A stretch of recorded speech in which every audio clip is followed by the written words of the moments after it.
Meek Mill versus DJ Academic. Who's right and who's wrong? Let me start this by saying Meek Mill is all the way right, but I don't feel Academic is wrong. Let me explain. Academic definitely feels disrespected by Meek Mill. He feels like he is downplaying his success. Um, things he has, his, access and talking to him like he doesn't have anything. And DJ Academic for me now is dragging this. For me, he is misunderstanding it. He's taking it the wrong way. He feels, in my opinion, like Meek is trying to cancel him. He's trying to gain support for canceling him, affecting his livelihood and his career and what he's worked for. In my opinion, Meek Mill is not doing any of that. He's saying to him, you have a higher responsibility, just like I have a higher level of responsibility when it comes to this. Okay? So I want to start there. Now, Meek Mill, regardless, at his own expense, right? He has he had this conversation on Clubhouse with DJ Academic. And people were coming out and trying to attack him, saying that he made himself look like a fool. He did not make himself look like a fool. At his expense, he definitely still felt it necessary to have someone supporting his argument. Maybe so Academic could respect it and hear it, and not be closed-minded to the fact that he actually has an issue that is not about himself. If he had other people to support him and convey to DJ Academic that what he does can directly affect someone, that maybe he would be open to hearing it. And everything that happened before, it was not about that.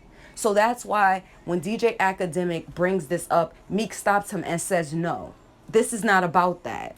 This is not what my problem is with you."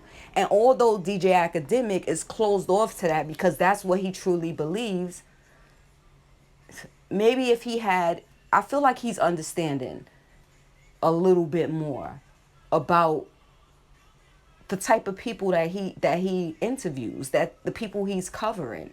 I feel like there's been growth there, right? And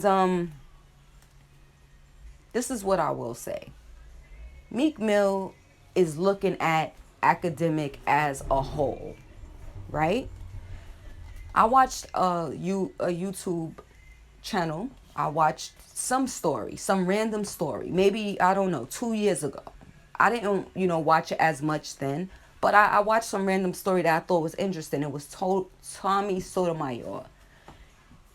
I could barely get through it because the way he spoke on black people in our community, calling them nigglets, and was it sensational? Was it, for views? I understand, okay? I totally get it. I totally get it, the need to feel like you have to have a harsh voice and speak to your people in a firm tone, and that you're disappointed and you're hurt and you're trying to reach them another way. But with that particular person, I just feel like there's self-hatred there for me, okay? And clearly, when I say Meek is looking at Academic as a whole, when he's talking to Academic about these young men in this industry not being able to separate themselves from their past and what they did on the block, understand, I don't care how much rap money you got. I don't care how many shows you have done, right? It's no separating what you have done or been involved with just because you have some fame. It may even heighten it. It could make it worse. And so for him feeling the need, even though he could just easily say, you know what, F that nigga, I don't mess with him, right? He doesn't even have to be open to a conversation, but he still feels it's important to get that through to him, whether he cares for him or not. And the reason why he's talking at Academic on that chat and saying, I'm not trying to have a kumbaya moment. I'm going to say what I'm going to say, and I'm going to be disrespectful to you the way you've been disrespectful to the community. And I won't even have that type of conversation where it is a kumbaya where we can, okay, all right, well, I'm not going to do that until you show me you changed. Okay, because I've heard the Chirac, you heard about it, the series, what was on YouTube. At that time, I didn't really watch YouTube. I heard about the movie. I heard about some of the things on the news. I never actually looked at those things, right? But after this chat and them talking about it, just in a number of things, I actually looked at maybe two of the interviews. I didn't get through those because he was using the same types of terms, niggers and nigglets. So you got to understand, Meek Mill is looking at this whole thing. He's evaluating a whole thing. And he has he's not sure how to feel about what you're saying or the way your reason for speaking this way. Now clearly there's been some growth there. You've connected with some of these artists. You've had interviews with them. Maybe you've gotten close to the culture and you now understand the stories because maybe you're closer to people who live these lives. And so it sounds like you've changed that. I don't know. Maybe it was because it could have been because there was some threat or whatever. I'm not really sure, but I will say that you changed it, right? But the thing is that he's evaluating as a whole. And this is the way you've been speaking on his people when that Chirac series started. I'm sure he has knowledge of that. He notices that some of the things that people do, regardless, people do this on lower platforms. You have a very high platform, so rappers and artists, they have enough of that already. They don't need people asking them certain questions. Let's not even speak on beef.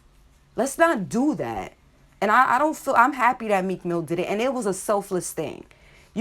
Anyone could make this seem like it wasn't selfless. It was selfless. He made sure that he bought a few other people because he felt like academic needed to be able to hear this and not be closed off to it because he thinks it stems from something else. Just like I don't care how much you talk about the Free Meek movement and how all his fans supported him and he had whatever you want to say. The facts are the facts. These are the facts.